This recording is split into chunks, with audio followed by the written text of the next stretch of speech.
সকাল বন্ধুরা। তো আজকের সকালটা সবার খুব ভালো কাটুক। আর বং ফ্যামিলিতে সকল বন্ধুদেরকে অনেক অনেক স্বাগত। তো সকাল সকাল আমি উঠে আমার কাজ শুরু করে দিয়েছি। দেখো এখানে ফার্স্ট আমি মিনুকে পড়তে বসিয়ে দিই রোজ সকালবেলা, আর ওর হোমওয়ার্ক করতে বসেছে। আমি তার মধ্যে বাইরের কাজটা সেরে এসে এখানে আমি টিফিন বানানোর জন্য রেডি করে নিচ্ছি। গাজর আর পেঁয়াজ কুচি থেকে চলে আসতে হয় মর্নিংয়ে একদম রান্নাঘরে।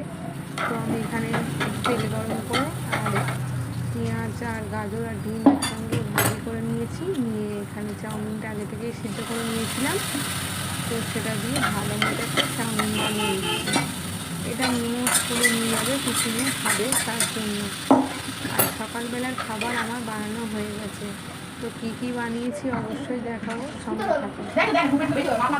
আমার চাউমিনটা রেডি হয়ে গেছে, আমি বক্সে ধরে নিচ্ছি। আর মিমো এই সোয়া সস দিয়ে চাউমিনটা খুবই পছন্দ করে। কখনো যদি সোয়া সস শেষ হয়ে যায় ওর একদমই চাউমিন খেতে ইচ্ছে করে না, তার জন্য কিন্তু সোয়া সস কিনে রেখেই দিই। আমার চাউমিন তো শেষ, এবার ঘরের যে অন্য কাজ আছে সেগুলো করতে হবে। এরপর আমি এর জন্য ছোলা ভিজিয়ে নেব। আর ও এসে বলছিল চাউমিনটা দেখতে অনেক সুন্দর হয়েছে, তাহলে নিশ্চয়ই খেতে ভালো লাগবে, আমাকে অল্প একটু দাও, টেস্ট করছি। ও যেহেতু ডায়েটিংয়ে আছে তার জন্য ও অল্প একটু টেস্ট করলো, পুরোপুরি খেলো না। আর এখানে আমি আজকে ডিম সিদ্ধ আর হচ্ছে সয়াবিন দিয়ে রুটি দিয়ে খাবে। আর হচ্ছে তোমার ফুল ভাজি করে নিয়েছিলাম কালো জিরে দিয়ে।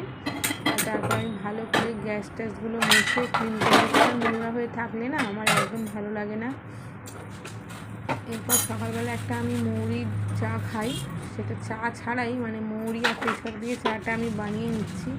আর তার মধ্যে দিয়ে দেবো 1 চামচ মধু, চিনিটা আর খাবো না, তো আমি সেটাই বানিয়ে নিচ্ছি। কিন্তু আমার পরিষ্কার পরিচ্ছন্ন চাই, ওই এঁচো গ্যাসের মধ্যে আমি ওই চা বানিয়ে একদমই খেতে পারি না। তো আমার চা বানানো হয়ে গেছে, আমি ঠান্ডা করে ঢেকে রেখে দেবো, ওদেরকে স্কুলে দিয়ে এসে তারপর খাবো। আর তার মধ্যে মিমো বারবার ডাকছে, মা এখানে এসো, মা এখানে এসো, আমার স্কুলের একটা ড্রয়িং করার আছে, তুমি করে দাও। আমি বলছি আসছি, ও বারবার ডাকছে। তো তারপর আমি চলে এলাম, ও ড্রয়িংটা করে দিয়েছি। আর এখানে আমি স্নান টান সেরে নিয়ে এবার ফুল তুলতে চলে যাচ্ছি গাছে।